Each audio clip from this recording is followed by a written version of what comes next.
فوج میں جاؤ یار، زیادہ سے زیادہ آرمی جوائن کرو. دیکھو اس وقت پاکستان کی حیثیت صرف پاکستان نہیں ہے، پوری دنیا کے اسلامی ملکوں کا دفاع. اس میں سب سے بڑا کردار پتہ ہے کس کا ہے؟ منہ سے پھوٹ لو، پاکستان کا ہے. ہم نے کچھ نہیں کیا 70 سالوں میں، گھاس کھائی ہے، لیکن ڈیفنس ہم نے بڑا خاندانی کر لیا، اپنا مضبوط کر لیا. گھاس کھا کے کیا لیکن کیا ہے. قرضے واپس نہیں کرتے ہم الحمدللہ، یہ اللہ کا بڑا فضل ہے ہم پہ. لیتے بہت ہیں، دیتے نہیں ہیں، اور جو لیتے ہیں وہ لگاتے نہیں ہیں. یہ سب اپنی جگہ، گٹروں کے ڈھکن ہمارے ہاں نہیں ہے، لیکن ایک کام ہم نے کیا، اپنا ڈیفنس ہمارا.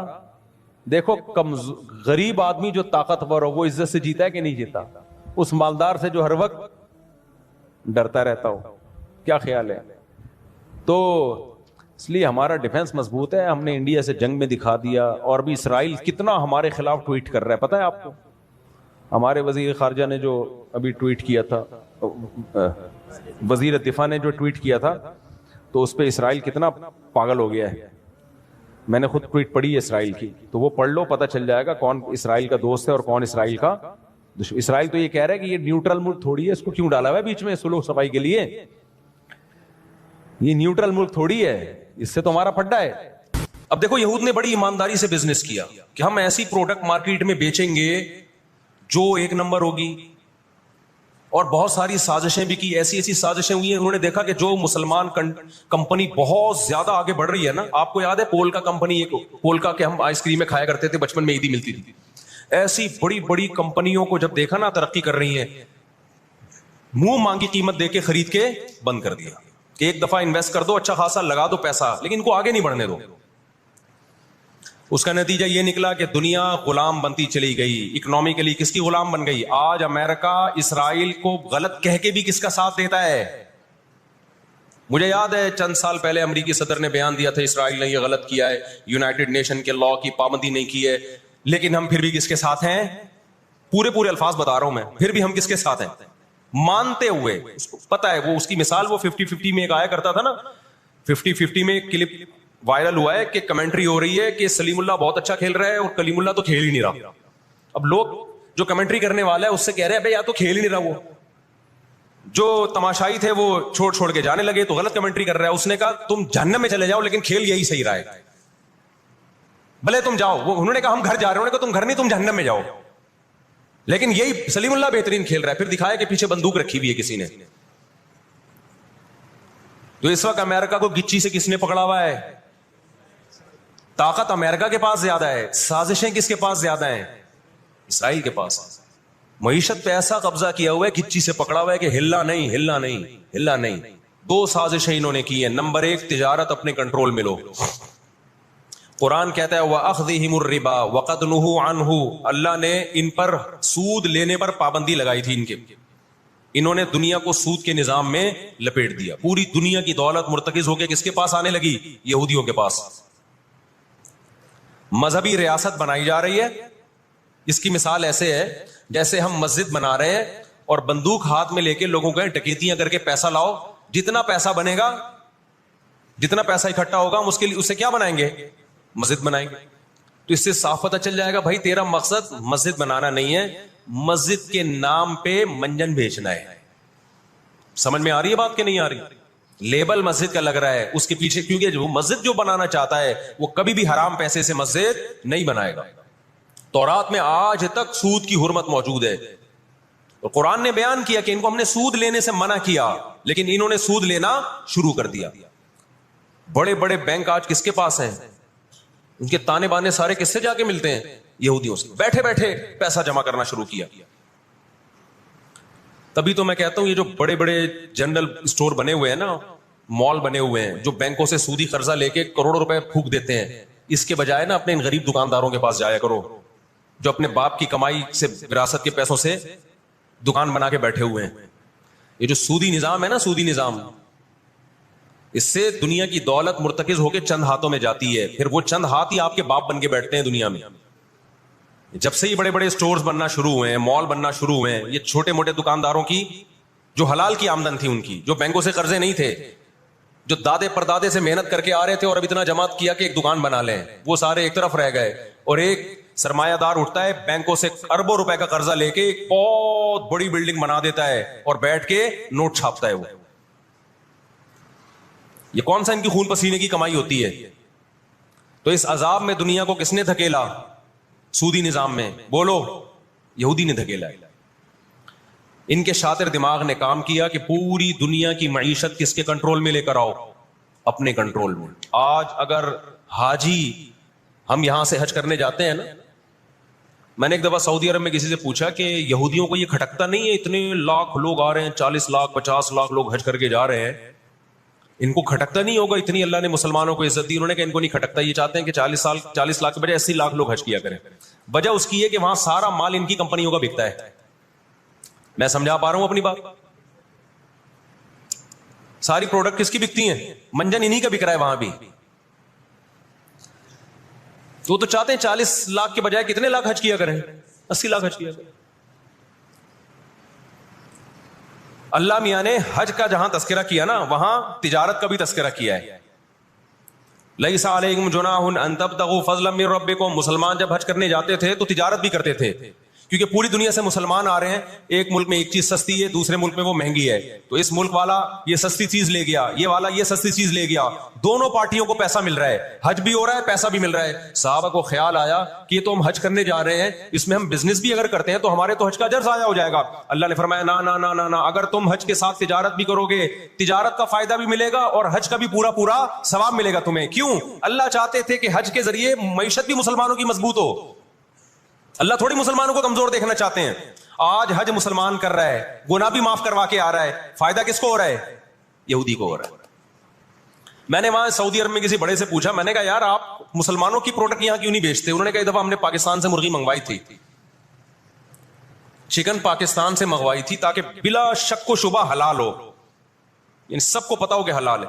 ایک دفعہ بھیجی, اس کے بعد 2 نمبری کی ان لوگوں نے, تو سعودیہ نے بین کر دیا. آپ کے جتنے مسالے ہیں نا, میں نام نہیں لے رہا کمپنیوں کے, ایک ایک کا نام لے کے بتاتا. میں ابھی مسقط ایک ہفتہ رہا ہوں, میں نے وہاں دبا کے بد پرہیزی کی ہے. لڈو بھی کھائے, مٹھائیاں بھی کھائیں, بریانیاں بھی پھوڑی, ایک دفعہ پیٹ خراب نہیں ہوا. جرمنی گیا, پھوڑ پھاڑ کے آیا, پیٹ خراب نہیں ہوا. سعودی عرب گیا, پھوڑ پھاڑ کے آیا, پیٹ خراب نہیں ہوا. یہاں آیا ہوں, کھچڑی کھا کے پیٹ خراب ہو جاتا ہے. پتہ نہیں کیا کھلا رہے ہیں یار ہمیں. مسقط میں نے پوچھا یار یہاں پیٹ نہیں خراب ہو رہا؟ انہوں نے کہا یہاں آپ کے مسالوں پر پابندی ہے, پاکستان سے مسالوں پر یہاں کیا ہے؟ پابندی ہے, اس لیے پیٹ خراب نہیں ہو رہا. جرمنی میں مجھے وہاں لوگوں نے بتایا کہ جرمنی میں پاکستانی مسالوں پر کیا ہے؟ پابندی ہے, اس لیے پیٹ خراب نہیں ہو رہا. جہاں پاکستان سے مسالہ جائے گا لوگوں کے پیٹوں کی ایسی کی تیسی کر دے گا وہ. یہ ہے بزنس, سمجھ رہے ہو؟ پھر کچھ مسالے آ رہے ہیں وہاں پہ, لیکن ان میں وہ ٹیسٹ نہیں ہے جو یہاں ہے. وجہ کیا ہے کہ یہاں جو کیمیکل ڈل رہا ہے نا ٹیسٹ کے لیے, وہ کیمیکل کے بغیر جا رہے ہیں, پھر وہ ایکسپورٹ ہو رہے ہیں, اس لیے اس میں وہ ٹیسٹ نہیں, لیکن صحت نہیں خراب کر رہے. یہاں فوکس کیے جا رہا ہے ٹیسٹ کو, صحت گئی تیل لینے, اور آپ اور میں کھا رہے ہیں الحمدللہ, آتے ہی پیٹ خراب ہو گیا. خیر, آج یہودی کیا کہتے ہیں کہ بیت المقدس ہمارا ہے, ہمارے پیغمبر موسیٰ علیہ السلام, ابراہیم علیہ السلام, یعقوب علیہ السلام, اسحاق علیہ السلام, یہ تو سارے ہمارے پیغمبر ہیں, یہ سارے ہمارے پیغمبر ہیں, تو یہ ہمارا قبلہ ہے. یہ قرآن کیا کہتا ہے؟ آپ سورہ بنی اسرائیل اٹھائیں.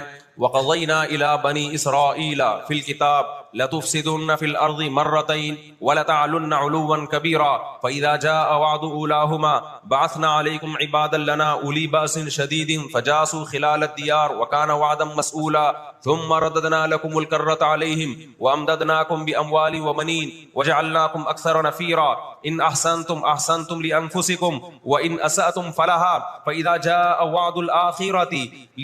جَاءَ وَعْدُ الْآخِرَةِ لِيَسُوءُوا وُجُوهَكُمْ وَلِيَدْخُلُوا الْمَسْجِدَ كَمَا دَخَلُوهُ أَوَّلَ مَرَّةٍ وَلِيُتَبِّرُوا مَا عَلَوْا تَتْبِيرًا. اللہ کہتے ہیں ہم نے تمہیں 2 چانس دیے بیت المقدس میں, 2 چانس, 2 دفعہ ہم نے تمہیں بیت المقدس پہ غلبہ عطا کیا, لیکن جب تم نے بدعمالی کی, تم اپنی تاریخ اٹھا کے دیکھو, 2 دفعہ تمہاری بیت المقدس میں دھنائی ہوئی ہے, 2 دفعہ تمہاری پٹائی ہوئی ہے بیت المقدس میں, اور وہ تمہاری بدعمالیوں کی وجہ سے ہوئی ہے. تو یہودیوں کے ہاتھ سے جو بیت المقدس نکلا ہے وہ ہماری وجہ سے نہیں نکلا, وہ کس کی وجہ سے نکلا ہے؟ ان کی اپنی ناشکریاں اور اپنی بدعمالیوں کی وجہ سے نکلا ہے. اللہ نے پھر عیسائیوں کو غلبہ عطا کیا بیت المقدس پہ. دنیا میں 3 مسجدیں ایسی ہیں جو اللہ کی نظر میں بہت مقدس ہیں اور ان پر حکومت کرنے کا حق، کنٹرول کرنے کا حق اسی کو ہے جو اللہ کے دین برحق کو ماننے والے ہیں. یہ اسلام کی روشنی میں، ایک مسجد حرام، ایک مسجد نبوی اور تیسری مسجد اقصی. یہ اسلام کی روشنی میں. اور دنیا کے قوانین کی روشنی میں بھی دیکھا جائے، ہو سکتا ہے یہودی کہ میں اسلام کو نہیں مانتا، امریکہ کہے میں اسلام کو نہیں مانتا، آپ نہ مانیں اسلام کو، لیکن آپ ریاستوں کے حقوق کے تو قائل ہیں نا.